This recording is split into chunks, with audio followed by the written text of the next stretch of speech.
Bonjour à tous. Ici Elsa de la plateforme Ludipsy Santé mentale et ludification. Et aujourd'hui, j'ai vraiment le plaisir de vous présenter l'épisode final de Ludiquement sérieux. Ludiquement sérieux, qu'est-ce que c'était en fait? C'est une série de trois conférences et rencontres. Bonjour Catherine. Je suis contente que tu restes et que tu nous écoutes.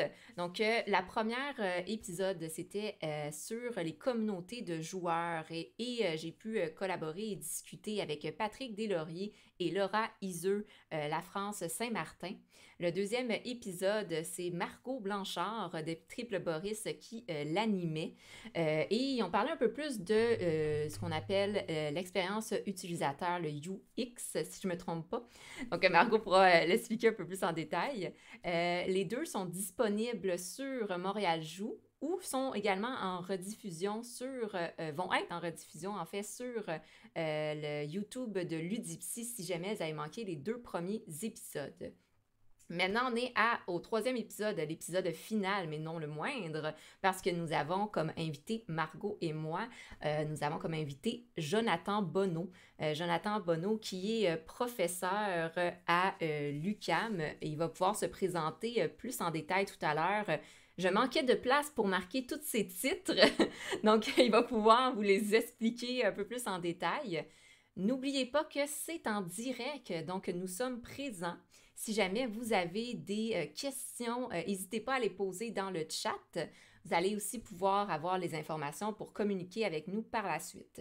Donc, l'épisode d'aujourd'hui, Ludiquement sérieux, on va parler de bien-être et de jeu. Donc, c'est un titre qui est volontairement très large, mais vous allez voir, on va l'explorer sur différents angles. On a un spécialiste de jeux de rôle avec nous, donc on va pouvoir parler justement du bien-être dans les jeux de rôle parce que, bon, pour ceux qui me suivent, c'est mon petit dada en ce moment, dans ce sens que c'est très intéressant de voir comment le jeu de rôle aide notamment à briser l'isolement social, travailler les habiletés sociales interpersonnelles et apporte toutes sortes d'autres choses associées au bien-être. Donc, il va y avoir une partie de partage aussi, de discussion ouverte. Donc, si jamais vous voulez communiquer vos propres expériences avec le jeu et votre bien-être, n'hésitez pas. Vous pouvez écrire dans le chat, vous pouvez, dans le fond, nous l'écrire sur Messenger de Ludipsy si vous voulez être un peu plus personnel, puis je pourrai communiquer les informations pendant le live. Donc, sans plus tarder, allons rejoindre nos super invités. Nos invités et petite introduction et nous passons.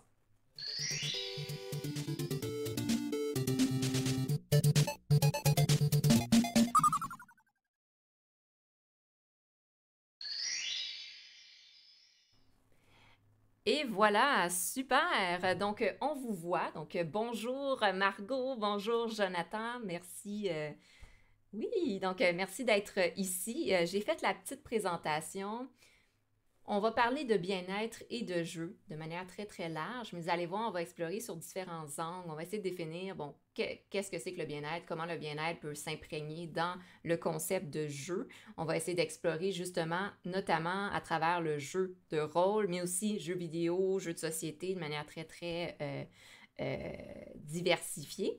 Mais peut-être avant d'embarquer directement dans le sujet, il y a plusieurs personnes qui disent que le jeu de rôle, ça va être intéressant à explorer. Donc, super. Donc, avant d'embarquer dans le sujet, je pense que ça pourrait être intéressant de se présenter un peu plus en détail. Disons, bon, pour ceux qui ont suivi la série, je pense qu'ils sont rendus qu'ils me connaissent, qui connaissent peut-être Margot.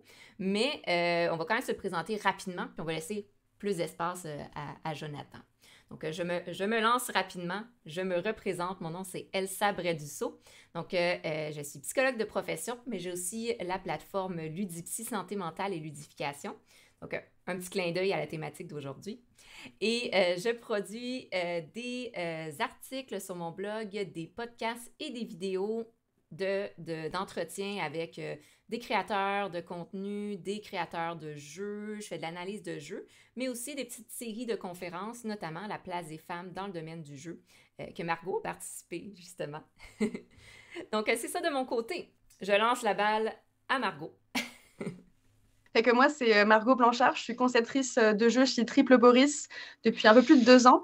J'ai toujours eu j'ai un intérêt particulier pour les jeux sérieux et en fait, toutes les activités ludiques qui cherchent à avoir un impact, puisque dans mon ancienne vie, je voulais devenir historienne et plutôt sur de l'histoire en fait, du féminisme et des femmes. Fait que j'avais vraiment déjà un intérêt très fort avant de m'entrer dans l'industrie du jeu vidéo.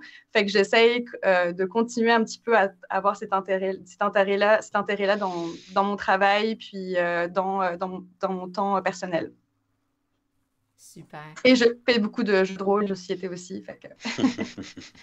Une passionnée de jeu. Je pense que c'est ce qui nous réunit tout le monde ensemble aujourd'hui. Puis désolée de l'intro. T'étais mute. Et voilà, je lance la parole à notre super invité, Jonathan Bonneau. Bonjour. Donc, peut-être une clarification d'abord. Je suis professeur associé à l'UQAM. C'est important pour mes collègues. Ils vont peut-être me lancer des roches. Donc, je le mentionne. Ça me donne un peu plus de liberté, mais un peu moins de responsabilité aussi. Moi, mon background est en programmation d'abord. Par la suite, je me suis intéressé à la scénarisation cinématographique. Donc, j'ai fait beaucoup de dramatisation. Et je me suis lancé en communication par la suite. J'ai tenté d'en découvrir plus sur les technologies, donc médias interactifs, médias expérimental.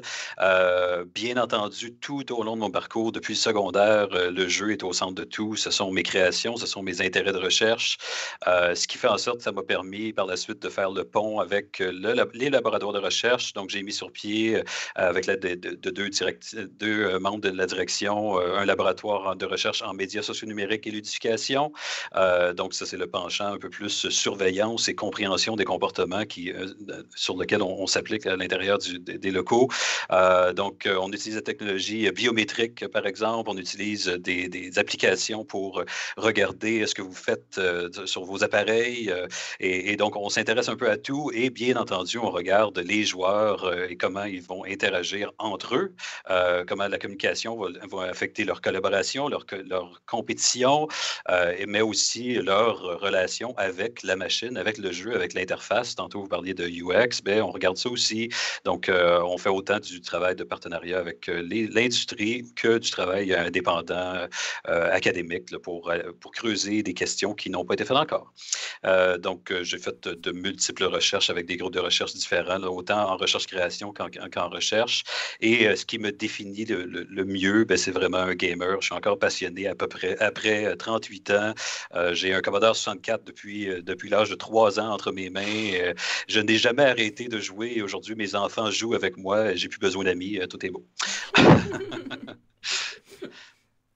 Super. Réussir à élever des enfants gamers pour avoir toujours des gens avec qui jouer. Hey, c'est intelligent. C'est un peu la peur de tout gamers que son ou ses enfants n'aiment pas jouer. Chance, on essaie d'aller très vaste. J'ai beaucoup de jeux. Je suis très collectionneur aussi. Et donc, avec 200 jeux vidéo, 200 jeux de société dans le sous-sol, on trouve quelque chose pour tout le monde selon les humeurs de la journée. Si bien dit. OK. Donc, on voit, je pense que vous avez vu à travers la description de Jonathan pourquoi c'est notre invité spécial aujourd'hui. Donc, ça va être très intéressant d'explorer la thématique du jeu, du bien-être, d'explorer justement les réactions aussi comportementales des joueurs dans certaines situations et par rapport à certains contextes. Donc, comme il nommait si bien, dans les communautés, exemple de joueurs, il y a la communication qui va influencer, qui va changer selon le type d'interaction qu'il y a entre les joueurs. Et ça, d'un regard externe, en tant que joueur, ça peut fortement influencer notre bien-être. Si je joue à un jeu pour relaxer, rencontrer des personnes, puis que c'est une atmosphère compétitive et un peu agressive, c'est sûr que l'impact que ça va avoir sur moi va être totalement différent que si je vais chercher d'autres variables. Justement, si je veux jouer pour avoir de la compétitivité puis du défi parce que ma vie est trop morne, mais c'est comme ça qu'on répond différemment à nos différents besoins.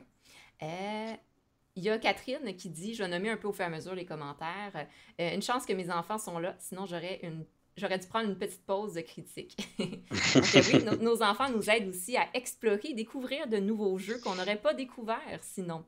Donc, une autre variable très, très intéressante et importante à prendre en considération. J'ai sorti mon petit plan parce qu'on s'est préparé quand même un petit plan de discussion. Et j'embarque un peu dans l'introduction de la thématique d'aujourd'hui, parce qu'on voulait parler des impacts, des expériences ludiques. Donc ici, expérience ludique, ben c'est, dans le fond, on va parler un peu plus des expériences ludiques structurées, parce qu'on sait que le jeu, à sa forme très naturelle, ça peut être juste de courir dehors puis imaginer qu'on se fait attaquer par un dinosaure. Ou si Ouais. on l'observe chez... D'ailleurs, ça s'appelle le païda. Ah! C'est un terme qui existe en game design qui parle en fait le païda par rapport au ludos, qui est justement ce que tu viens de dire, le jeu, on va dire, structuré avec des règles. Le païda, c'est vraiment, on va dire, l'expérience de jeu très, très directe qu'un enfant peut avoir en s'imaginant que la lave, que le sol, c'est la lave et qu'il doit sauter entre des canapés. Et on est dans ce qu'on appelle le païda. Je veux juste corriger, il y a un I, c'est Païdia. Ah oui, je prononce mal. Ça vient des années 60 dans le jeu, dans les études du jeu. Il y a Roger Caillois qui a décidé de classifier selon 2 pôles de type de jeu, là, les jeux plus régulés et les moins régulés. Oh mon Dieu, c'est tellement génial. Et voilà, ce qu'on vient de vivre en ce moment, c'est exactement ce que j'adore des rencontres de discussions de groupe comme ça. Un beau partage de connaissances. Puis là, vous venez de m'apprendre 2 nouveaux mots. Et désolé, ce n'est pas contre Margot, ma critique professionnelle de prof qui parle ça faisait longtemps que je ne l'avais pas vu comme dites en fait le mot, je te dirais. C'est à se le dire dans sa tête, c'est quoi déjà? C'est grec, on n'a pas d'origine grecque, personne ici, donc on est correct. Mais sûrement qu'on réutilisera aussi le terme de cercle magique plus tard qui vient du même chercheur français. Oui, et puis ça, je l'ai appris en discutant avec quelqu'un lors d'une entrevue. Puis là, maintenant, je l'utilise. Donc, tout ça pour dire, alors là, si j'ai bien compris, c'est païdia. Oui. OK. Donc, on n'est pas dans le païdia. On va parler plus du ludos, qui est justement le jeu structuré. Le jeu structuré qu'on retrouve notamment à travers le jeu vidéo, le jeu de société, le jeu de rôle, les grandeurs nature. Donc, on va voir c'est quoi l'impact de ces expériences ludiques un peu plus structurées sur notre bien-être. Et là, c'est intéressant parce qu'on a chacun un angle différent. Je vais avoir mon angle de psychologue, bien sûr, qui va rentrer en compte ici. Donc, au niveau vraiment de l'individu en tant qu'individu dans un groupe, une communauté de joueurs. Il y a Jonathan qui va pouvoir apporter son expérience, en fait, plein d'angles de ce que j'en comprends, notamment l'angle de la communication, entre autres. Et il y a Margot qui va pouvoir amener son angle plus dans le design, la conception, mais aussi ce qui nous relie tous, et je vais mettre l'accent là-dessus dans ceux qui nous écoutent aussi, c'est qu'on est tous des joueurs et des passionnés de jeux. Et ça, c'est l'expérience personnelle aussi de chacun d'entre nous qui va être partagée et qui a évidemment une très forte valeur sur le bien-être, puis comment chacun d'entre nous, on a pu vivre un certain bien-être à travers la ludification et à travers le jeu, en fait, les expériences ludiques. Donc, j'ai nommé de manière très, très large qu'est-ce que c'est que le bien-être. En fait, on parle de bien-être et là, je nomme une définition parmi sûrement des centaines. Le bien-être, ça reste d'être à l'écoute de nos besoins et de satisfaire les besoins.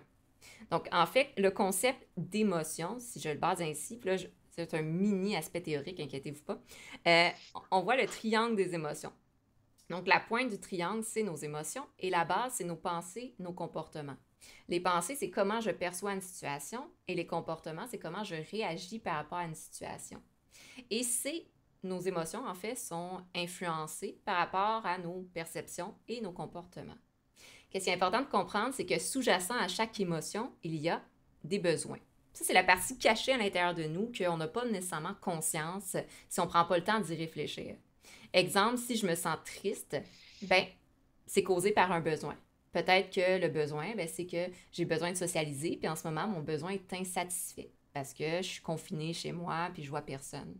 Donc, je vais me sentir triste. Donc, pour répondre à ce besoin-là, à cette émotion-là, j'ai besoin de répondre au besoin et le satisfaire qu'on appelle. Donc, le satisfaire, ça veut dire, exemple, si je suis triste parce que je manque de socialisation, un moyen d'aller mieux va être de trouver des moyens de socialiser. Par exemple, j'organise un événement en ligne, je m'inscris, je me joins à un groupe de jeux de rôle. En faisant ça, on vient répondre à notre besoin et là, on va satisfaire notre besoin et c'est là qu'on atteint l'état de bien-être. Parce que le corps n'est plus en état de stress, d'insatisfaction, il est en état d'homéostasie. Ça, c'est le bien-être, le processus sous-jacent à ça. Et essayer de garder en tête un peu, lorsqu'on va parler aujourd'hui de différents concepts, mais essayer de garder en tête ce concept-là de besoin, de voir c'est quoi mon besoin quand je ressens telle émotion, puis comment je peux le combler. Puis ici, on va voir comment le combler, bien sûr, à travers les jeux, les expériences ludiques. Donc, c'est ma petite introduction au bien-être. Je pourrais en parler longtemps, on va rester là-dessus. On va essayer de sauter tout de suite dans le concept, justement, de un peu plus communauté de joueurs dans différents domaines, mais notamment jeux de rôle, mais on peut explorer jeux de société, jeux vidéo aussi, qui est la spécialisation, une des spécialisations de Jonathan. Donc, je te lance la parole. OK. Je ne voulais pas interrompre tantôt, mais je dois dire que justement, vu qu'on parle de jeux de rôle aussi aujourd'hui, il y a beaucoup d'aspects Paidia dans le jeu de rôle. Il y a beaucoup de laisser-aller. C'est contrôlé, c'est régulé, mais on arrive à oublier les règles et à simplement jouer son rôle. C'est le but, justement, du jeu de rôle, c'est de reprendre le jeu enfantin et de se laisser son imaginaire prendre le dessus sur cette structure qui est un peu mathématique derrière, et c'est ce qui permet l'immersion dans ce type de jeu. Donc, la différence Paidia-Ludus est très variable selon les séances de jeu de rôle. Et justement, ça vient être influencé par le type de communauté dans laquelle on s'inscrit. Parce que les communautés ne sont pas fixes, comme tu en parlais tantôt, Elsa. Nos besoins sont différents, nos motivations pour atteindre, répondre à ces besoins-là sont différents aussi, et c'est différent chaque jour selon ce qu'on a vécu, et c'est différent selon ce qu'on a entrepris comme projet, et donc tout ça va influencer.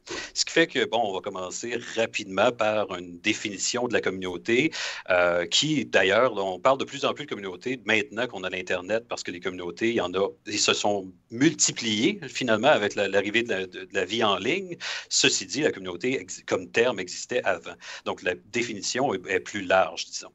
Donc, quand on parle de communauté, on parle de gens qui ont un but collectif, qui vont avoir une identité propre à eux, mais qui s'inscrit à l'intérieur d'un groupe qui a des coutumes, des traditions, des règles, des valeurs communes. Donc, lorsqu'on parle d'une communauté basée sur une pratique comme le jeu, que ce soit le jeu de vidéo, le jeu de rôle, on va avoir des gens qui s'identifient l'un à l'autre en ayant un domaine d'intérêt qui est commun ensemble, et avec des connaissances qui vont partager, qui vont s'échanger de manière à conserver cette structure de jeu solide. Tantôt, Margot mentionnait le cercle magique de Johan Huizinga. Donc, ce cercle magique-là étant le cercle de règles dans lequel on décide de s'imprégner, dans lequel on se lance finalement pour s'immerger, ce cercle a justement un besoin de confirmation par les joueurs constamment. Donc, ils doivent agir dans le cercle et partager ces connaissances-là et évoluer à l'intérieur de ce cercle-là d'une manière recursive, comme on dit en anglais. Donc, désolé pour le manque de traduction, ça ne m'est pas venu.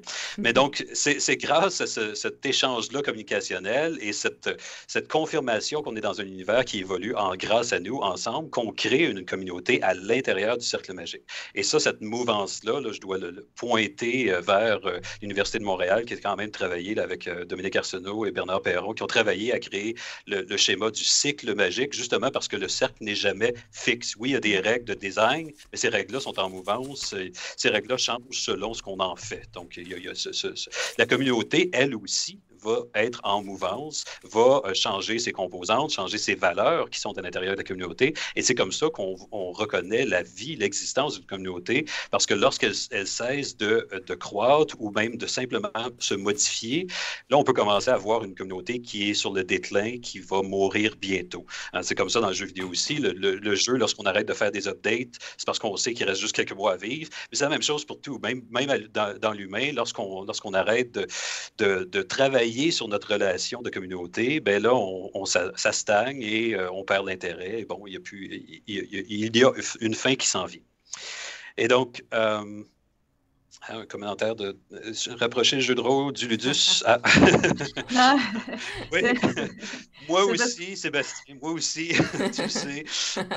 Mon doctorat parle un chapitre juste de ça parce que j'espère bien avoir un design un jour, mais bon, ça c'est un combat contre les acteurs de ce monde et les improvisations qui sont au cœur de nous.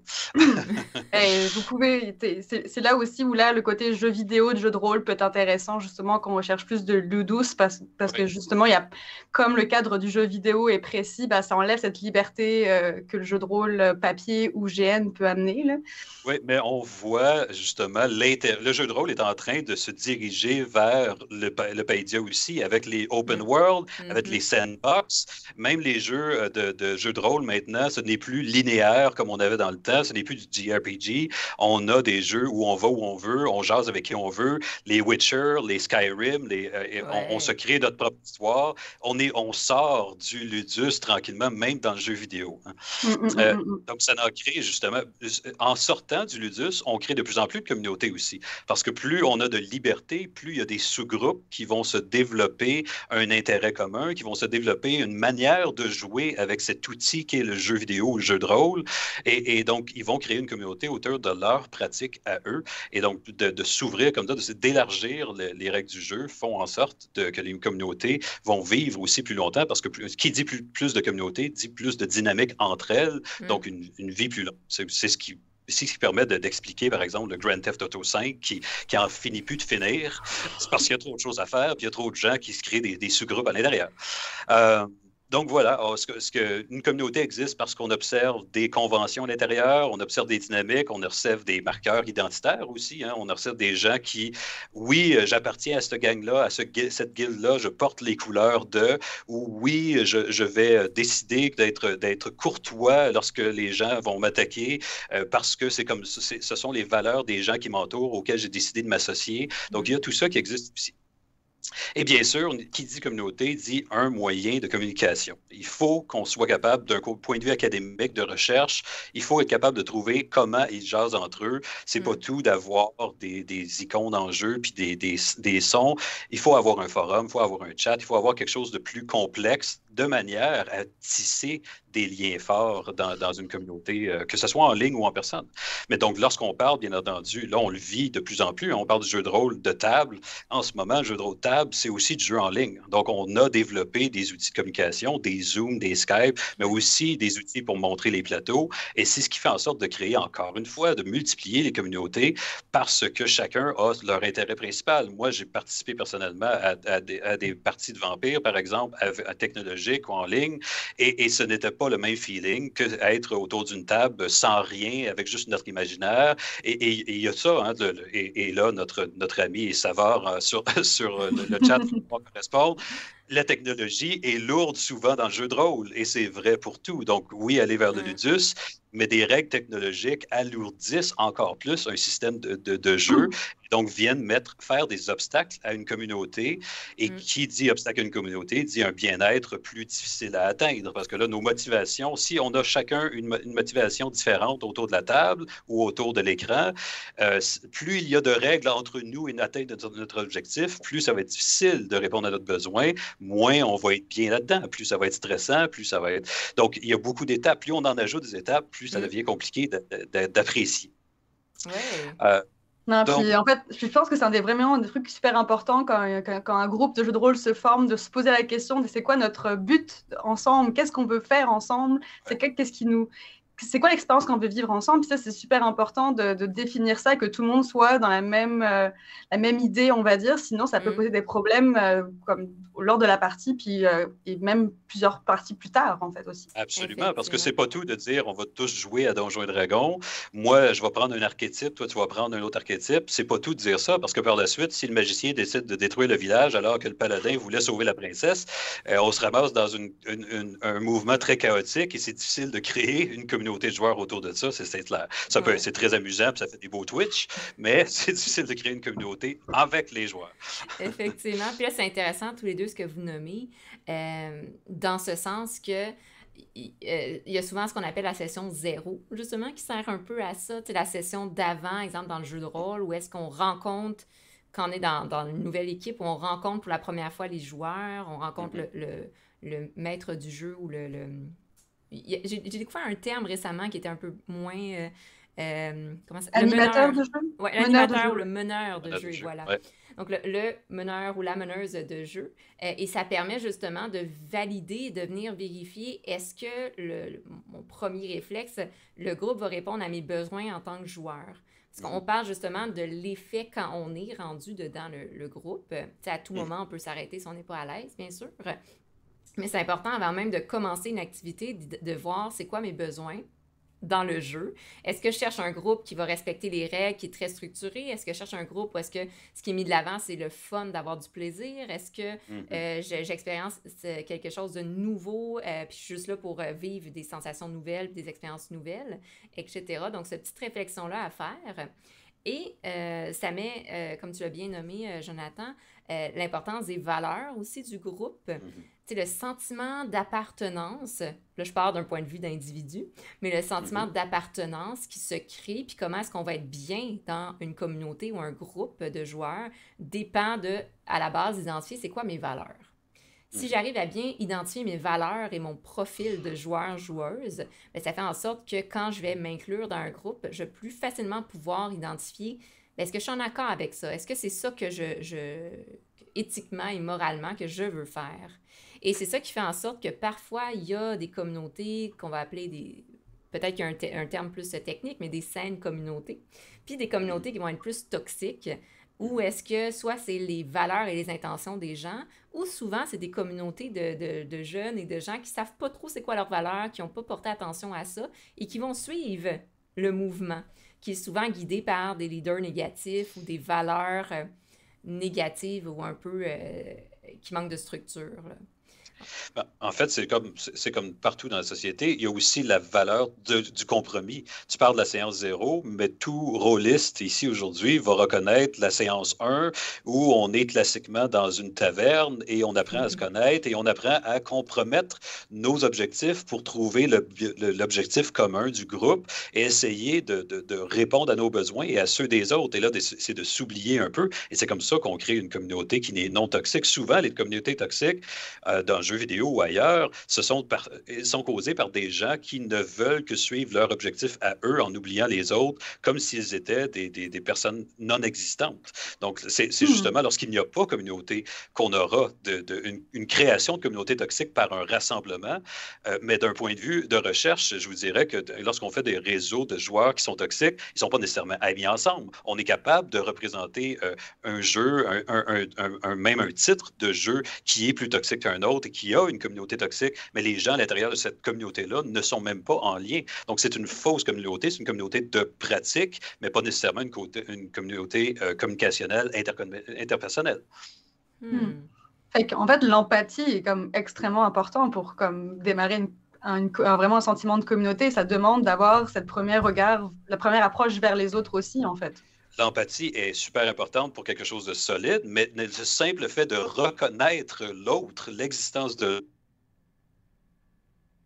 communauté. On ne peut pas rien faire sans ça. L'empathie vient après et c'est merveilleux lorsqu'on l'a. Et c'est la même chose de dire, je rencontre des joueurs et je travaille avec eux et je deviens ami. Ça vient après. Mais on n'a pas besoin d'être ami pour être une communauté de joueurs non plus. Donc, il y a des étapes qui vont plus loin. Mais le fait de reconnaître que l'autre existe, on a besoin de ça dans la réalité et on a besoin de ça aussi en ligne. Si je ne reconnaissais pas qu'il y a d'autres personnes sur la route, je causerais des accidents partout. Donc, c'est le même principe. Effectivement, je pense que ça se dit très bien. Puis, selon tes observations, Jonathan, autant... Bon, on peut parler ici de jeux de rôle, parce que je pense... mais on peut parler aussi de jeux vidéo, jeux de société, mais comment est-ce que les communautés de joueurs peuvent apporter quelque chose de positif aux joueurs en tant que tels? Donc, si on parle de l'effet de communauté vers le joueur. En fait, la communauté en tant que telle...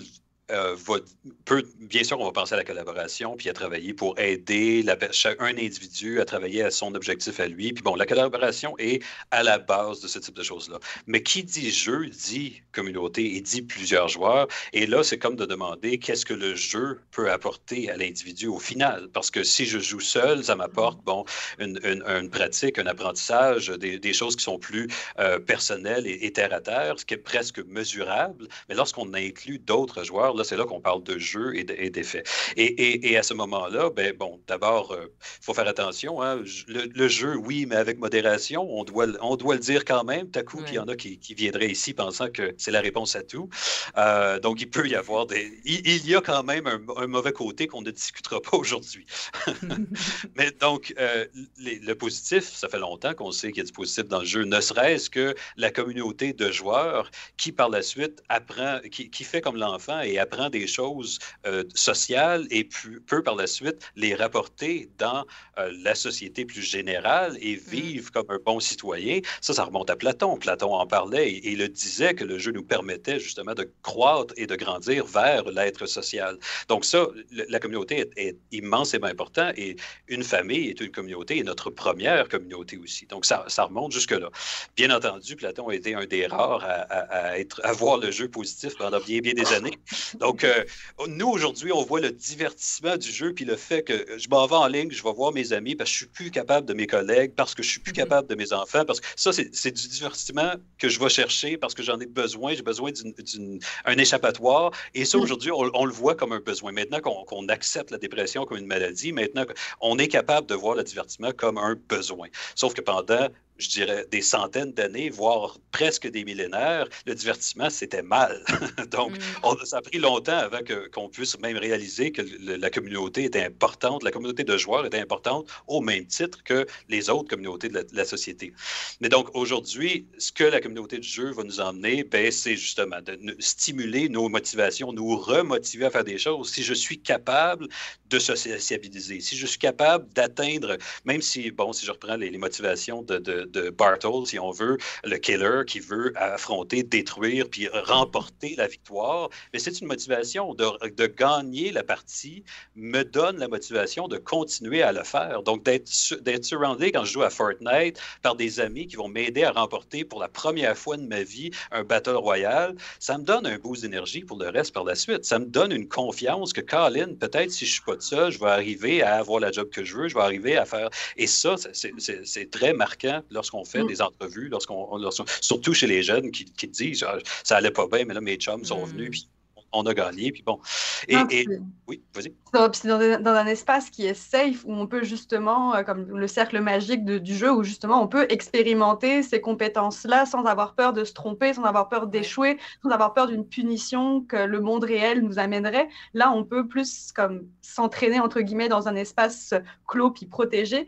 Puis moi, je pourrais vraiment parler de ça par rapport à mes expériences de GN. Moi qui étais quelqu'un d'extrêmement timide, ça se voit vraiment pas en ce moment, mais à la base, c'est ma personnalité et vraiment le jeu de rôle puis le GN aussi ont vraiment fait partie de ces moments-là de mise en confiance. Puis j'ai encore des flashs très précis d'une fois où j'étais NPC et que je devais faire une potion devant 20 personnes qui me regardaient et que je devais juste tout inventer genre A à Z, mais mine de rien, ce moment-là m'a comme permis ensuite d'être beaucoup plus à l'aise à comme parler devant un groupe parce que je savais que je pouvais le faire.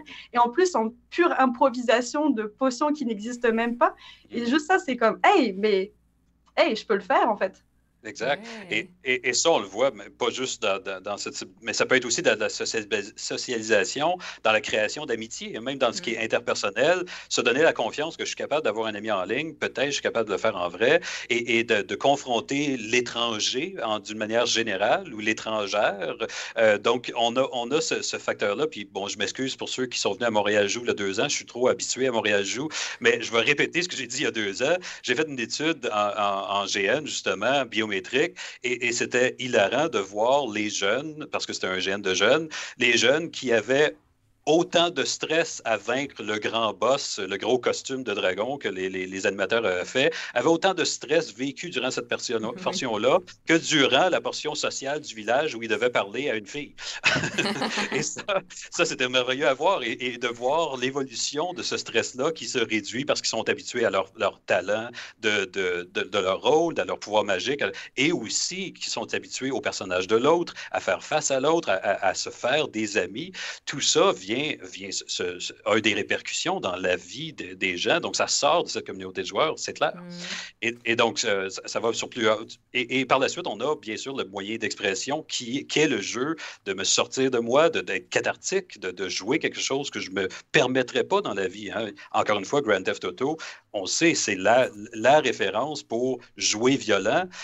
Par contre, ça fait du bien de jouer violent parfois parce qu'on n'a pas le droit de le faire dans notre société et ça en fait partie. Et qui dit cathartique dit aussi expression créative, dit aussi les sandbox, les Minecraft. J'ai le goût de me démontrer, de montrer mes couleurs et ça passe par la personnalisation de mon avatar qui me représente justement, qui me permet d'accéder à ce cercle magique. Mais ça passe aussi par tout ce qui permet la création d'un univers, la création d'immeubles et toutes les étapes qui vont vers ça. Derrière moi, pour les connaisseurs aujourd'hui, c'est Valheim. Okay? Valheim, super populaire en ce moment. Valheim, on part un groupe d'une dizaine de joueurs dans un univers qu'on explore et on peut faire pas mal ce qu'on veut. On peut apprivoiser des animaux, on peut construire, on peut détruire, on peut faire des donjons, peu importe.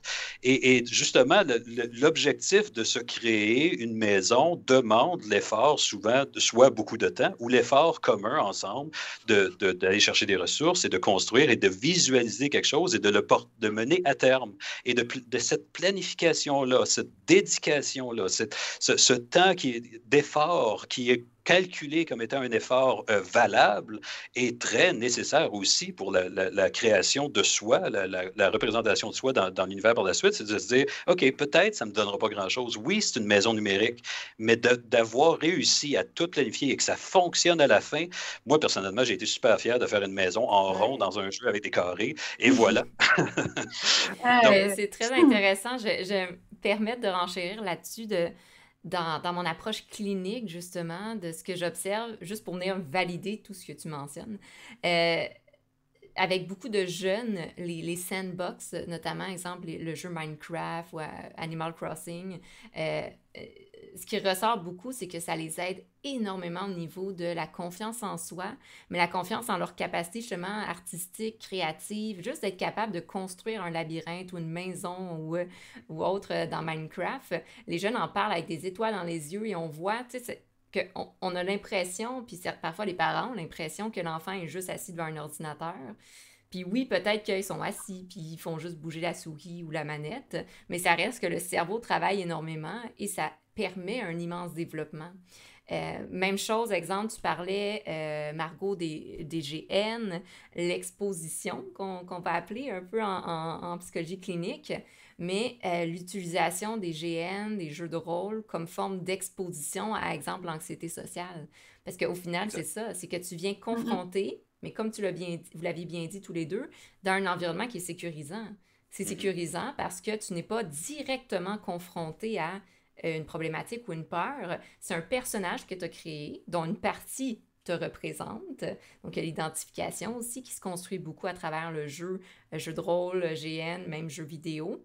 Mais c'est pas directement toi qui es confronté. Tu passes à travers un médium, mais même si ça passe à travers un médium, les acquis positifs, c'est toi qui les vis. Donc, les émotions positives.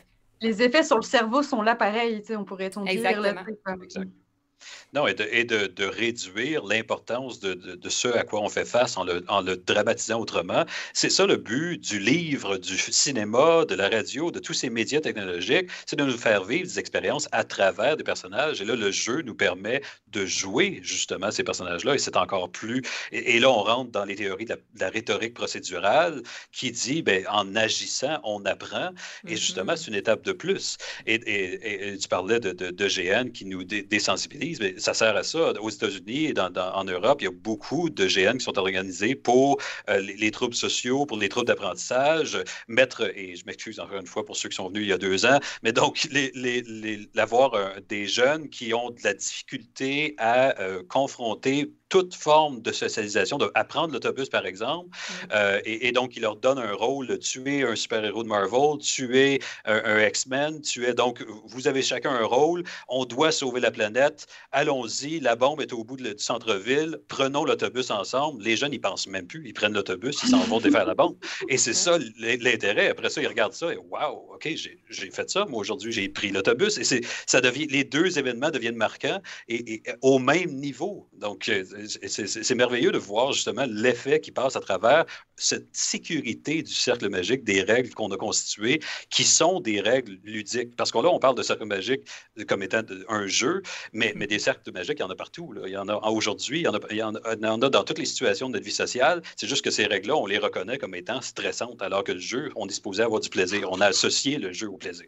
Donc, ça aide beaucoup. Et c'est ce qui rend le jeu si merveilleux, c'est ce qui permet la rhétorique procédurale, c'est ce qui permet aux compagnies, dès les débuts de l'Internet, de nous faire tirer sur la cible pour gagner un coupon rabais, parce qu'ils savent que vu que c'est un jeu, les gens vont baisser les bras, ils vont s'abandonner, ils vont se laisser aller, parce que c'est juste un jeu.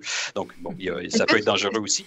Tu pourrais comme, continuer sur la rhétorique procédurale, vu que c'est un peu un concept particulier, je pense que tout le monde ne sait pas trop c'est quoi.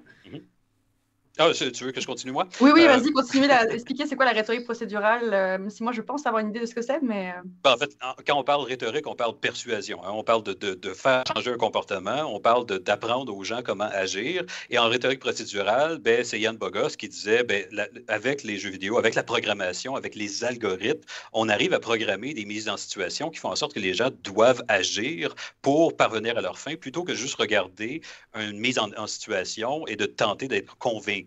On n'est pas là dans un dialogue, un argumentaire, on n'est pas dans un débat, personne n'est en train de nous faire convaincre, on nous donne un programme et on n'a pas le choix de faire ce que le programme nous dit, de suivre les règles du jeu, parce que c'est ça le jeu. Donc, on le fait. Et le meilleur exemple, le plus connu, c'est le Burger Tycoon qui existe en ligne, qui était, il y en a qui le connaissent comme le jeu de McDonald's. Et si vous regardez ça, c'est un jeu Flash, ça se joue encore malgré que Flash ne soit pas là, si vous voulez aller le voir. Mais donc, le jeu de McDonald's, le Burger Tycoon, c'est 4 petits tableaux où vous devez contrôler chaque étape de création de viande en production agriculturale, à la boucherie, au service aux clients dans le restaurant et au marketing puis au bureau de direction en arrière. Et l'intérêt derrière ce jeu-là, c'est que à chaque moment, vous devez prendre des décisions. Par exemple, j'ai plus de place, mon terrain agriculture est brisé, et plus bon, je l'ai utilisé de trop longtemps, donc je dois faire de la place pour mon bétail, pour mon agriculture. Je dois donc couper de la forêt amazonienne. Est-ce que je le fais, oui ou non? Le marketing nous dit que là, de la manière qu'on l'a fait, c'est dangereux, on donne trop d'hormones à notre bœuf, c'est pas bon pour la santé.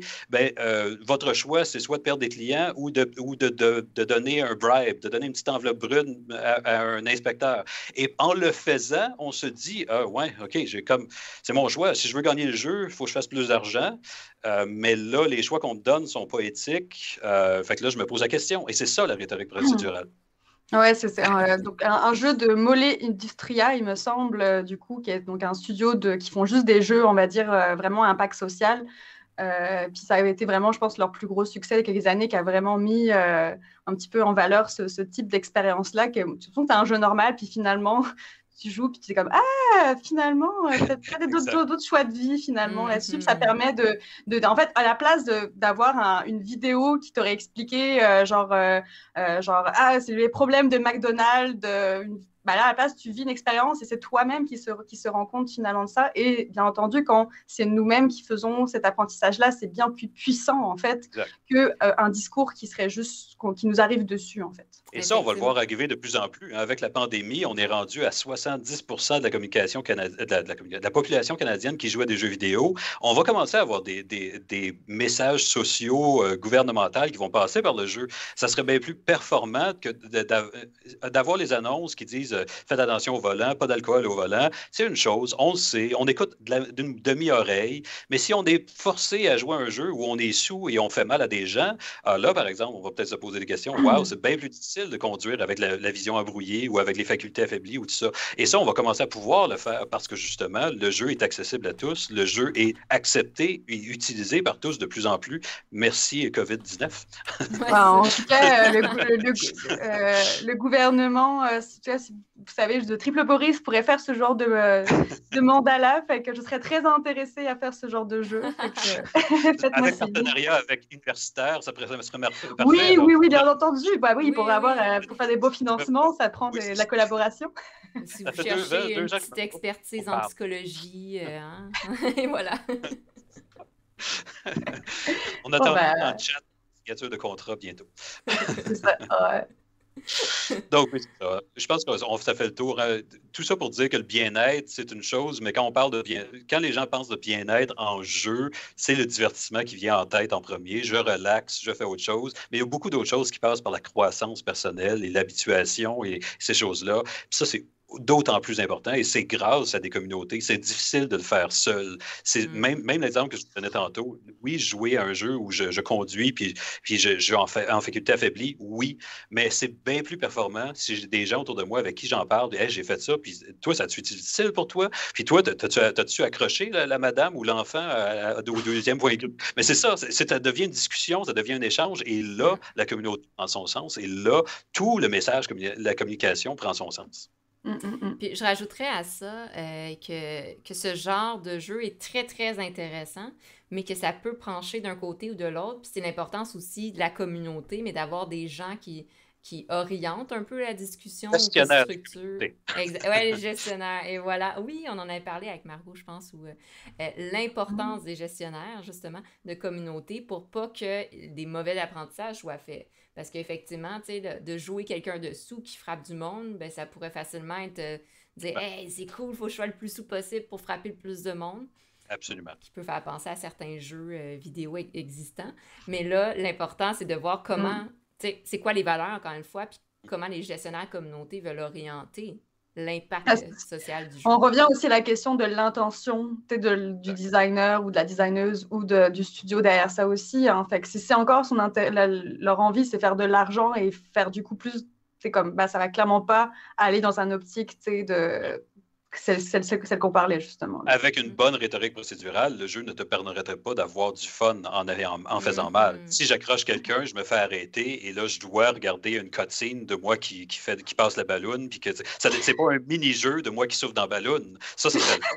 Là, tu le rends bien. Et c'est ça la rhétorique procédurale, c'est de dire c'est pas bien, t'as pas eu de fun parce que t'as fait quelque chose de mal. Est-ce qu'on serait encore dans le jeu? Là, ça, c'est une question, par contre. Parce qu'on serait plus dans le plaisir rendu là. Ça serait trop proche de la réalité, puis peut-être trop confrontant émotionnellement. Là. Tout dépend. On peut quand même créer un jeu amusant avec une fin qui a des limites procédurales sur les côtés, dont les marges sont procédurales. Mais le jeu pourrait être un jeu de je dois emmener des passeurs. On l'a vu, un Crazy Taxi, ça n'a pas besoin d'être crazy, ça pourrait être plus de base. Suivez les lignes, vous devez vous rendre, vous avez des obstacles, dont les facultés affaiblies possiblement. Et là, il y a plein de choses. Là, on parle de design, et là, je vous lance ça dans quelques... Non, il y a des récompenses. Il peut y avoir des récompenses pareilles. C'est pas parce que le système de récompense va faxer. On peut même mettre une loot box si on a envie. Et ben voilà, ça revient comme ce qu'on disait avec justement à l'autre épisode, justement. Est-ce que même si on a des armes comme ça, comme la loot box, mais est-ce que même dans un contexte qui est positif comme ça, est-ce que l'utiliser, c'est pas non plus dommageable pour plus tard parce qu'on met en place quand même des systèmes très très forts, on va dire, d'addiction, même pour le bien. Est-ce que, je sais pas si tu as envie de rebondir là-dessus, ça fera un lien. Non, en général, sur est-ce que, tu sais, comme ce genre de choses, des pratiques de mécanique aussi puissantes que la loot box, on peut le mettre dans un contexte très positif, comme dans un jeu sérieux, mais est-ce que ça ne va pas avoir des dommageables à moyen terme et long terme de mettre en place ce genre de type de jeu comme normal en fait? Ben, en fait, je te dirais que la loot box qui est pervers dans ça, c'est la monétisation qui est derrière. C'est le manque et l'angle vers lequel, et là, j'ai l'impression de me répéter parce que dernièrement, dans les médias, c'est tout ce dont on me demande de parler. Mais donc, les loot box, c'est le fait de cacher les proportions derrière, les chances d'avoir l'objet qu'on veut. C'est le fait de tenter de jouer au verre de McDonald's, le petit, le grand, je ne les veux pas, je vais prendre le moyen. Donc, de donner des combos et de faire plus d'argent. C'est ça qui est mauvais dedans. C'est pas nécessairement... Ça fait longtemps que le système du loot box existe dans les MMORPG. Dans EverQuest, dans World of Warcraft, ça existait. On tue un ennemi, on ne sait pas ce qu'on ramasse. On n'a pas l'objet qu'on veut, on le tue encore et encore et encore jusqu'à temps qu'on le ramasse. Est-ce qu'il y a des gens qui sont vraiment addicted à tuer des lapins pour avoir leur fourrure? Non, c'est plate en tabarnouche. Puis pourtant, c'est une dynamique de lootbox derrière. L'algorithme derrière est le même. Donc, c'est vraiment dans la monétisation et la récompense monétaire qu'on a le problème de la lootbox. Donc, là, c'est dur de parler de mécanique toxique ou bonne. Moi, je te dis que d'un point de vue de design, il faut simplement que les créateurs, justement, prennent le temps, ce que l'industrie n'a pas, de se poser la question, est-ce que ce que je suis en train de faire, c'est bien ou mal? Une question éthique, d'avoir un comité éthique qui en parle, parce que je ne crois pas que, d'une manière inhérente, il y ait des mécaniques qui soient mal. Ce ne sont que des mécaniques. La même chose en intelligence artificielle, la même chose qu'en jeu, c'est peu importe. Un algorithme est un algorithme. C'est le subjectif derrière la programmation de l'algorithme et la motivation derrière le design de l'algorithme qui cause problème. Oh, un long commentaire. Ouais, c'est ça. Je fais, attends. Donc, tu runs le donjon de Zul'Farrak au complet pour te rendre au boss qui drop des items que tu veux pas, over and over, jusqu'à ce qu'il drop une épée mauve. Et tu te rends compte que c'est une des deux épées et que si tu pognes la deuxième en plus, tu pourras les combiner, faire une super épée orange. Tu vas le faire encore et l'effort va te demander de le refaire. Mais est-ce que tu es addicted à ça? Je pense pas. Tu vas le faire, ça va être plate, ça va être lourd, ça va être... Et c'est là la différence. C'est de faire en sorte de trop mettre l'emphase sur l'algorithme alors que c'est vraiment la manière qu'on l'a créé, c'est de récompenser la dépense monétaire qui devient difficile dans le cas de la lootbox précisément. Et je ne défends pas la lootbox. J'invite tout le monde dans l'industrie à prendre la lootbox, à la regarder et à dire on est capable de faire mieux, Colin. Non, c'est ça, parce que c'est comme il y a moyen, tu sais, parce que derrière la lootbox, c'est la récompense aléatoire, tout simplement, puis c'est un principe qui est partout, tu sais, comme le casino, etc. Non, mais c'est vraiment le fait que si je peux me permettre de le réexpliquer, la récompense aléatoire, puis ça marche aussi sur des singes, c'est pas juste les humains. C'est à partir du moment que tu donnes pas la même récompense chaque jour, il y a une plus grande excitation à avoir la prochaine récompense que si tu donnes la même chose tous les jours. C'est vraiment cette excitation à l'inconnu qui fait qu'aussi que quand tu vas être devant la machine à casino, c'est pas le moment où tu vas recevoir les pièces, mais au moment où tu vas actionner le levier et que là, tout est possible et que tu pourrais gagner le gros lot. Et c'est ça, le moment-là, qui est excitant et qui est addictif, en fait, et non pas le moment de la réception de la récompense. Et ça va se mettre partout. On va dire, à partir du moment que tu as du procédural, de l'inconnu, on rentre un petit peu dans ce type de plaisir-là. J'avais jamais pensé à ça, mais effectivement, les roguelikes ont un effet un petit peu de... C'est la loot box, mais des combinaisons, des cartes, finalement. Mais la différence que tu as, c'est que dans tes exemples, c'est justement l'inconnu qui est... Dans le cas de la loot box, tout est connu, mais on doit payer pour l'avoir jusqu'à ce qu'on obtienne. Dans le cas des dungeon crawlers, on sait qu'on veut l'épée mauve, comme Dominique Arsenault dit.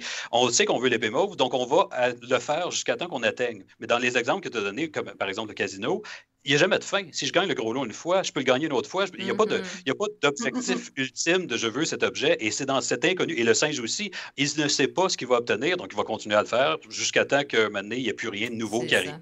Et ça, on le ferait. Donc, si on donne toute l'information et si on ne fait pas en sorte que ça soit sans fin, il y aura un bénéfice même à l'aléatoire. L'aléatoire est utile, on l'utilise partout ailleurs. On pourrait dire que le système aléatoire de je me promène et je ne sais pas quelle créature je vais rencontrer est un thrill aléatoire, pourrait être transformé en une lootbox. Donc, c'est vraiment dans la manière de tourner les choses. Exactement. Puis c'est très intéressant parce que ce que vous nommez est beaucoup observé en neuropsychologie, justement au niveau de l'activation, genre de différentes parties du corps, du cerveau, en fait. Puis notamment l'amygdale qui est associée beaucoup à l'émotion, puis le cycle du plaisir. Bon, on voit que quand il y a l'aspect aléatoire, comme tu nommais, Margot, bien, ça crée tellement une pulsion forte que c'est, je pense que vous le savez, mais que c'est directement associé justement à tous les effets de dépendance. Donc, c'est un peu comme on appelle le cycle de la dépendance. Et là, quand des concepteurs, designers de jeux ont conscience de ça, c'est de voir, OK, comment est-ce qu'on l'utilise? Parce que à la base, ça peut être utilisé positivement, on pourrait dire, mais souvent, c'est utilisé de manière négative, parce que dépendance égale consommation, consommation égale, valeur économique et monétaire, etc. Mais on voit que c'est associé à plusieurs choses négatives, notamment si on pense aux jeux de hasard puis à la dépendance aux jeux. Puis les réseaux sociaux aussi, hein, je le précise Oui, aussi, oui, hein, oui, parce que tout c'est le à même fait. système aussi. Ouais. La Tout à notification de fait. Facebook, c'est aussi le même système que ça repose. Effectivement.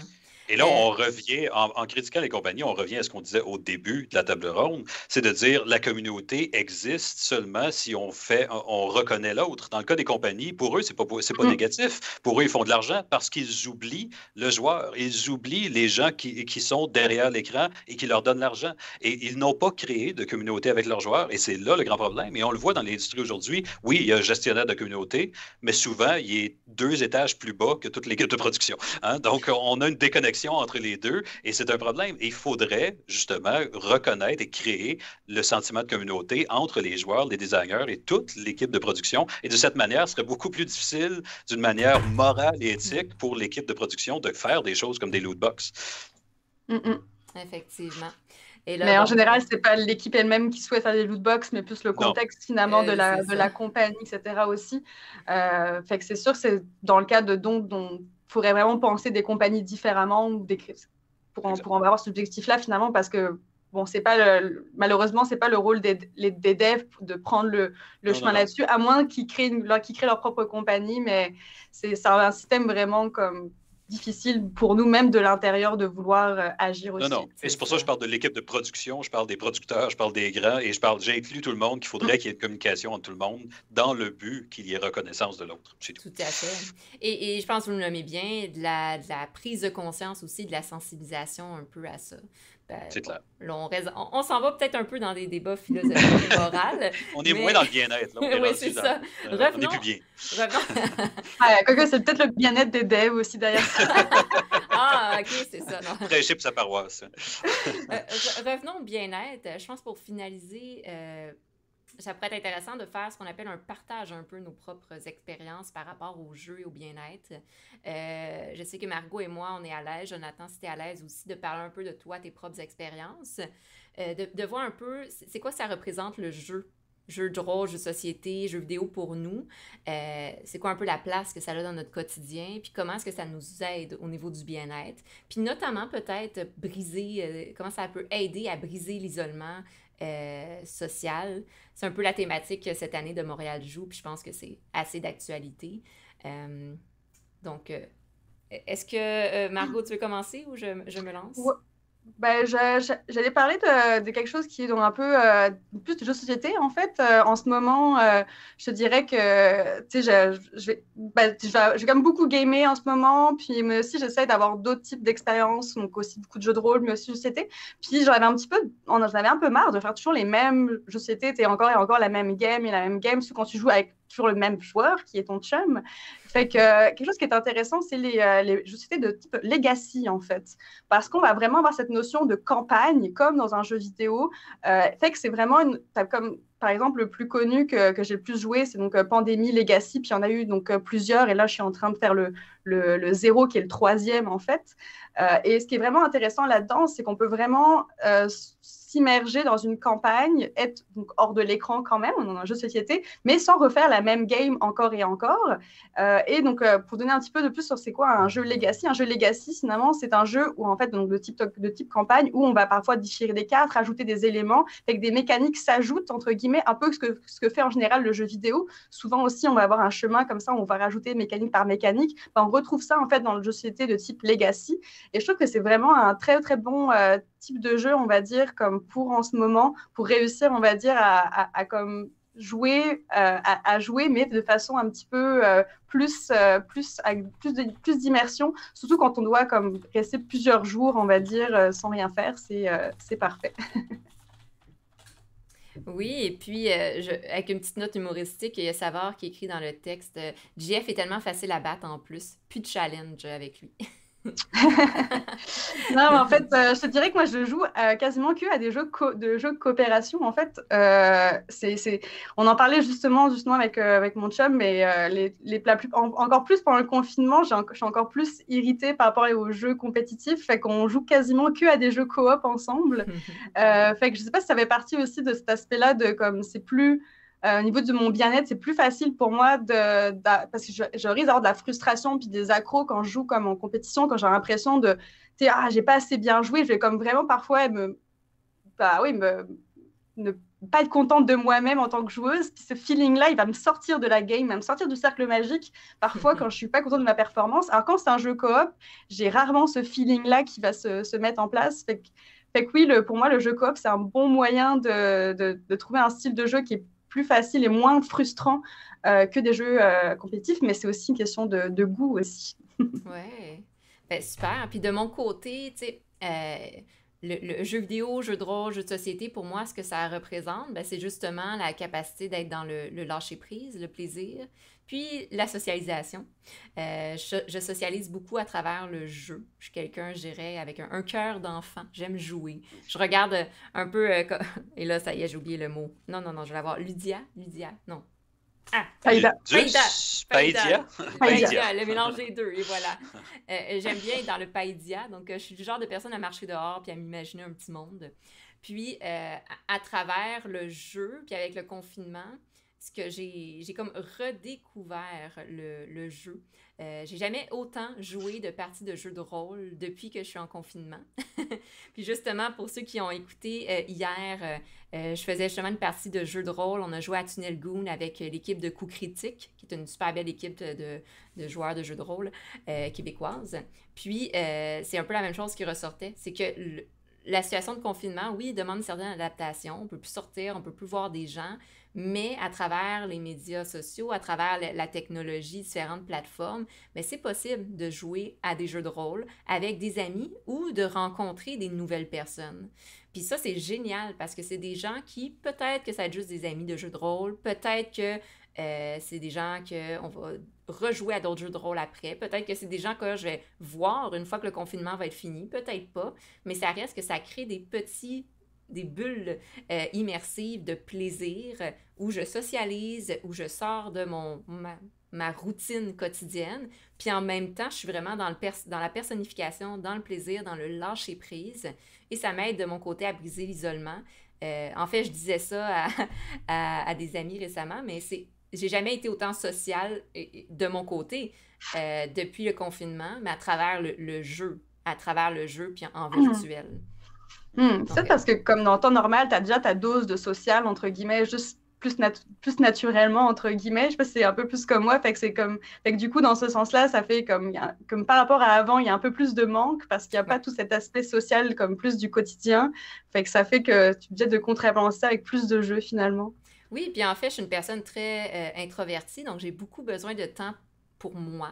Je m'épuise un peu à travers les activités sociales et je pense que pour moi, le fait que ça soit en visioconférence, le fait que j'avais pas besoin des fois de me préparer, écoutez, des fois je suis en pyjama, le fait que j'ai pas besoin de me déplacer, je suis quelqu'un d'anxieuse aussi, donc juste le déplacement d'aller chez quelqu'un, ça, mon niveau d'anxiété, de préparation, fait que le fait que ça soit en visioconférence, on dirait que ça m'épuise moins, donc je peux mieux combler mes besoins sociaux aussi, puis faire plus d'activités, rencontrer plus de gens. Mm-hmm. Tu veux dire que je prenne de la parole après? Ben oui. Vas-y! OK. Donc, j'irai peut-être avec 3 bien-être qu'on n'a peut-être pas mentionné aujourd'hui. En fait, 2 et un cumulatif. Le premier, ce serait ma découverte dans les derniers, je dirais, années, mais mois, plus qu'un an, disons, de l'utilisation du jeu de rôle pour changer mon rôle social aussi. Et je m'explique. J'ai commencé à jouer avec des étudiants, avec des collègues, avec différents groupes au sein desquels j'ai un rôle plus autoritaire, disons, et de me mettre dans le rôle du joueur, et je suis un maître de jeu, on disait quoi tout à l'heure? Disons un storyteller depuis longtemps, un meneur de jeu depuis longtemps, mais de me mettre dans le rôle du joueur, de me laisser raconter et de me permettre d'être plus enfantin, disons, dans mes actions, chaotiques, d'être moins régulé, me permet de briser cette barrière avec des collègues, avec des étudiants, lorsque c'est prêt, lorsque le cours est fini, bien entendu, mais donc me permet de me faire voir d'une autre manière et de me présenter sous un autre jour qui me permet justement d'aller plus loin dans mes amitiés, d'aller plus loin. Donc, j'ai trouvé ça intéressant dans les dernières années de briser les ponts. Et peut-être, vu l'été s'en vient, on va voir la neige fondre ce mois-ci finalement.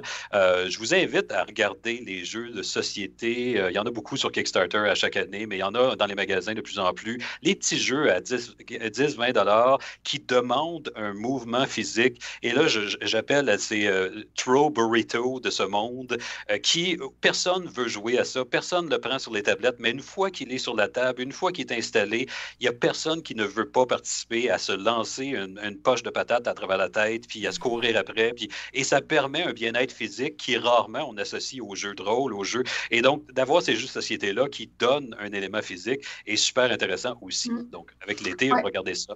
Wow. Et D'ailleurs, finalement, il y avait un jeu de société qui est sur le yoga qui existe, qui a été fait au Québec d'ailleurs, Yogang, qui permet en fait d'apprendre à faire du yoga en faisant à partir d'un jeu de société. Fait que il y a même des avenues là-dessus, ouais. Okay. Ouais. Mais donc, ajouter cet élément-là, et je finirais avec l'intérêt pour les communautés créées, tissées serrées, disons, dans les gens. On a parlé beaucoup tantôt des motivations, des besoins personnels, et de faire des compromis. Mais plus ça va, plus il y a des jeux qui sont open world, qui permettent de jouer ensemble et d'avoir des motivations totalement différentes. Et là, je lance des shout-outs, et j'ai pas le choix. Je relance un shout-out à Valheim en ce moment, parce que c'est une belle expérience où, vous êtes nombreux, il y a quelqu'un qui veut faire de la construction, il fait ça. L'autre, il veut chasser, il fait ça. L'autre, il veut faire du dungeon crawling, il fait ça. Et on est tous ensemble dans un même chat Discord, sur un même élément numérique où on peut se voir, se reconnaître, se saluer, se visiter. Et c'est souvent cette reconnaissance de la présence de l'autre qui est intéressante dans la socialisation en ligne. C'est pas nécessairement de connaître tout le monde à chaque moment, puis d'être un à côté de l'autre, main dans la main, mais c'est de savoir qu'on n'est pas seul et qu'on a accès à l'autre. Et ça, dans notre vie tous les jours, c'est difficile à gérer parce que aller cogner à la porte à quelqu'un, appeler quelqu'un, on trouve ça difficile. Oui, c'est compliqué, ça prend de l'énergie, ça prend un effort, alors que si on est tous en ligne et tout ce qu'on a à faire, c'est de se déplacer numériquement, c'est beaucoup moins dérangeant, c'est beaucoup moins parce que tout le monde a déjà accepté la possibilité qu'on allait se faire déranger dans ce qu'on fait. Donc, tout ça ensemble fait en sorte de créer un événement qui est propre à chacun et en même temps qui nous rassemble et qui nous rapproche parce qu'on a partagé un univers commun et des actions communes finalement parce qu'on a travaillé à l'évolution de ce jeu numérique tous ensemble et qu'on a des souvenirs qu'on a créés malgré tout, à distance ou non, avec des gens qu'on connaît d'une manière beaucoup plus légère, je vous dirais. Alors, shout out à cette nouvelle évolution dans les jeux open world. Tout à fait. Je pense que c'est très... c'est magnifique ce que tu viens de dire. Je suis totalement d'accord avec ça. Puis de ne pas avoir peur d'aller explorer, parce qu'on est un peu dans cette sphère-là où est-ce qu'il y a plein de choses qui s'offrent à nous. On vient de passer 1 heure à parler de communauté de joueurs. Il y en a des mieux que d'autres, mais de ne pas craindre, une fois qu'on identifie c'est quoi nos besoins, qu'est-ce qu'on veut, c'est quoi un peu nos valeurs, de ne pas craindre d'essayer toutes sortes de jeux, autant jeux vidéo, jeux de rôle, jeux de société. Tu as nommé les jeux de société plus moteurs ou physiques, c'est génial, effectivement, parce qu'on est actif physiquement en même temps, donc on travaille le mental et le physique. Bien, essayez. Dans le pire des cas, vous n'aimez pas. Dans le meilleur des cas, vous découvrez quelque chose qui vous aide à vous sentir encore mieux. Donc, essayez de jouer. Amusez-vous. Puis parfois, il reste les jeux de boisson, ça on en parle aujourd'hui, mais c'est un autre bien-être. C'est ça, puis parfois c'est pas le bon timing pour tel type de jeu, fait que vous dites pas ce jeu-là, ça n'a pas marché à tel moment, ça marchera jamais pour moi. Ça aussi, c'est l'expérience de jeu est toujours liée, comme toute expérience, il y a un contexte particulier à votre état émotionnel de tel moment, fait que ça se peut que si vous jouez plus tard, ça se passe bien, etc. Fait que restez ouvert et curieux et curieuse en fait de tout type d'expérience. Je pense qu'il faut, ça fait partie, on a un peu une sorte de hygiène ludique aussi d'aller découvrir autre chose, parce que être monomaniaque sur un type de jeu, c'est pas forcément positif en fait. Fait que aller un peu partout, aller grignoter un peu partout, butiner, je pense que ça va être. En plus, l'effet de nouveauté est extrêmement bon pour motiver pour la motivation. Tout à fait. Fait que, super. Mais je pense qu'on peut... c'est un très beau mot de la fin. On a chacun fait notre petit mot de la fin, très positif. On est dans le bien-être. Amusez-vous, soyez bien, soyez heureux. Le plus possible. C'est un ordre. C'est un ordre. Soyez heureux. Le côté autoritaire. C'est ça. Puis, je pense qu'on peut faire un mini tour de table juste pour dire de notre côté, c'est quoi les projets futurs. Je l'avais mentionné un peu tout à l'heure. Puis après ça, on va clore là-dessus. Puis on va vous laisser aller profiter du... ouais, il fait quand même beau dehors, donc de la belle température. je vais vous laisser parce que moi, je vais le faire à la fin. Donc, de votre côté, qu'est-ce que vous allez faire prochainement pour prendre soin de vous? Ah, ben, je peux commencer pour Oui. prendre soin de moi ou d'un point de vue des recherches ou quoi que ce Des soit. recherches, c'est une manière de dire, parce que tu prends soin de toi à travers tes recherches. Absolument. Oui, je me donne à des recherches que je veux faire, donc ça aide beaucoup. J'ai déjà parlé des jeux auxquels je joue en ce moment, donc je ne le ferai pas. Donc, en ce moment, mes intérêts se portent sur les jeux hybrides, justement pour jouer avec le corps et avec le numérique, pour voir ce pont-là entre les deux, l'utilité de combiner les deux et d'aller vers le physique et le cérébral en même temps, de marier tout ça. Donc, je m'intéresse à tout ce qui est hybride, autant de jeux de société que jeux vidéo, etc. Donc, ça fait un peu le parallèle avec une grosse recherche sur l'immersion qui commence cet hiver aussi, en biométrique et en entrevue, etc. Donc, une recherche qui va regarder un peu tous les facteurs. Dominique Arsenault, qui est ici, a déjà fait ce travail en article, mais on va le mettre en application d'une manière plus biologique. Donc, regarder si l'histoire a plus d'effet que l'habituation, etc. Donc, regarder un peu tous les facteurs de jeu et de voir qu'est-ce qui est le plus important pour qu'on accède à cet univers-là. D'ailleurs, il y a un partenariat là, avec une compagnie de Montréal qui va nous permettre de regarder une forme d'habituation avec les mouvements reconnus historiquement, par exemple, des grands combattants de ce monde, voir si on se met vraiment dans leur peau, si on doit agir comme eux, est-ce qu'on va accepter le personnage plus? Donc, c'est une Wow. des questions qu'on peut se poser.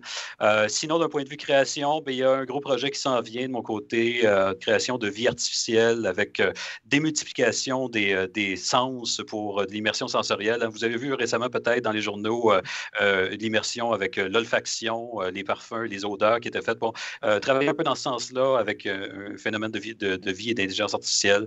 Donc ça s'en vient, ça va être mes dadas pendant les prochains mois à venir. Wow. Et voilà. Margot, de Puis ton côté. moi, la semaine prochaine, donc il y a le jeu sérieux qu'on a fait avec l'association ROEC, donc pour contrer les violences envers les enfants, qui va sortir officiellement le 11 mars, je pense. Et donc il y a ça qui va être vraiment intéressant. Donc vraiment, c'est un beau projet qui a été fait donc, pendant toute une année. Donc on a travaillé pour vraiment créer une belle expérience pour aider justement des enfants à comme repérer, on va dire, des bonnes tactiques en fait pour réagir, on va dire, à des différents types de situations violentes. Et en même temps que ça, sur un autre projet, il y a le concours Indie. Donc, pour ceux qui connaissent un peu plus les studios indépendants en ce moment, la finale, le dévoilement de qui va gagner donc, le concours de pitch a lieu du coup mercredi prochain. Fait que moi, je participe du coup avec Touzy Glou, donc avec notre coproduction entre Carcajou et Triple Boris, donc ma compagnie. Fait qu'on va faire un pitch qu'on espère donc de gagner. Fait que si ça vous dit de nous regarder la finale avec nous, bah, ça sera avec plaisir. Wow, vous avez des très, très beaux projets. Je vais mettre justement, vous m'enverrez les liens des prochains événements ou projets auxquels les gens peuvent participer. Je vais le mettre dans les liens descriptifs de la vidéo lorsque ça va être publié sur la chaîne de Ludipsy. Donc, je vais faire un petit transfert. Donc, vous allez juste voir mon visage. Vous allez temporairement disparaître, désolée. Juste pour que de mon côté, je fasse mon petit speech pour annoncer toutes les prochaines choses qui arrivent avec Montréal Joue, parce que Montréal Joue n'est pas terminé. Ça termine dimanche 7 mars. Et d'ici dimanche, il y a plein d'activités qui vont être prévues. Donc, je vais juste prendre un petit moment pour vous remercier. Margot, merci de co-animer la série Ludiquement Sérieux. Ça n'aurait pas été possible sans cette magnifique collaboration. Donc, notamment, si vous avez vu les belles affiches, si je ne me trompe pas, Margot, c'est toi qui les as fait sur Facebook. Oui, avec l'aide de notre gestion de communauté, justement, de Triple Boris, qui m'a donné un petit coup de main pour le background, d'ailleurs. Vive les gestionnaires de communauté, d'ailleurs. Ah, c'est ça. Puis merci beaucoup encore une fois. Merci, Daphné. Merci. C'est son prénom qui t'a parlé de... OK. Merci, Daphné, de Triple Boris.